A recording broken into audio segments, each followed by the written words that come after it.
கன்னி ராசி நேயர்களுக்கு சித்திரை மாதத்தோடைய பலன்கள். இப்போ கன்னி ராசிக்கு வந்து பார்த்தீங்க அப்படின்னா 12ஆம் அதிபதி 8ஆம் இடத்துல உச்சமாகார். கெட்டவன் கெட்டிடில் கிட்டிடும் ராஜயோகம் அப்படின்னு சொல்லுவோம். அப்போ 12 கூடையவர் 8ஆம் இடத்துல உச்சமாகும் போது நம்மளே கம்முன்னு இருந்தாலும் பிரச்சனை தேடி வரும். ஏன்னா 7ஆம் இடத்துல எத்தனை கிரகம் இருக்குது? 4 கிரகம் இருக்குது.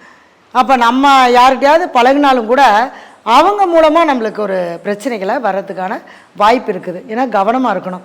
ஏன்னா 2 கூடையவர் சுக்கிரன் உச்சமாகி 7ல் இருக்கார். சனி பகவான் 7ஆம் இடத்துல இருக்கிறார். அப்போ கண்ட சனியாக இருக்கார்.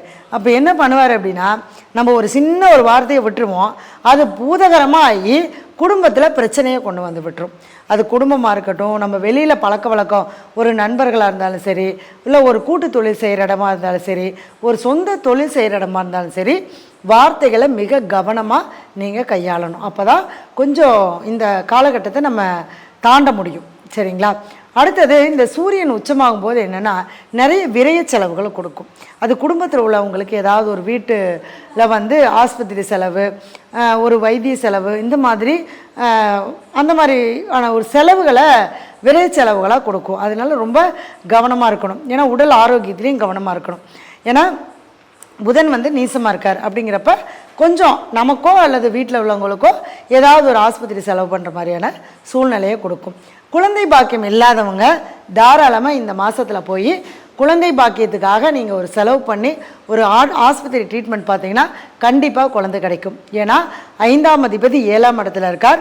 சூரியன், அதாவது அந்த அணுக்களுக்கு காரகனான சூரியன் உச்சம் பெற்றிருக்கார். அது 8ஆம் இடத்துல. அப்படிங்கிறப்ப ஆஸ்பத்திரிக்கு போகும்போது கண்டிப்பாக அதுக்கான ட்ரீட்மெண்ட் பார்க்கும்போது குழந்தை பாக்கியம் கட்டாயம் கிடைக்கும். சரிங்களா?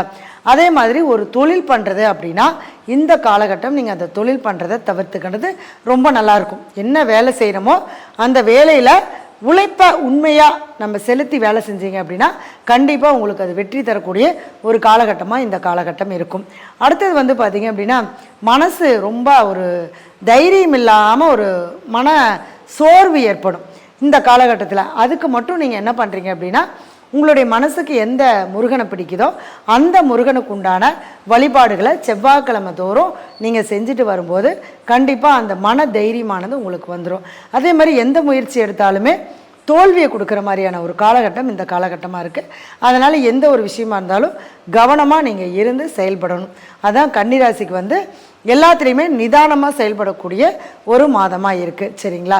நீங்கள் வந்து வழிபாடு பண்ணுறது என்ன அப்படின்னு கேட்டிங்கன்னா, கண்டிப்பாக சனிக்கிழமை ஏதாவது ஒரு சிவன் ஆலயத்துக்கு போயிட்டு நல்லெண்ணெய் வாங்கி கொடுத்து சாமிக்கு அபிஷேகம் பண்ணுறதுக்கு நல்லெண்ணெய், அதாவது எண்ணெய் காப்பு சாத்துறதுக்கு நல்லெண்ணெய் வாங்கி கொடுத்துட்டு அங்கே இருக்கக்கூடிய முதியோர்களுக்கு சாப்பாடும் தண்ணியும் வாங்கி கொடுத்துட்டு வாங்க.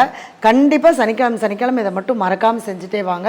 உங்களுடைய வாழ்க்கையில் நல்ல முன்னேற்றங்கள் ஏற்படும்.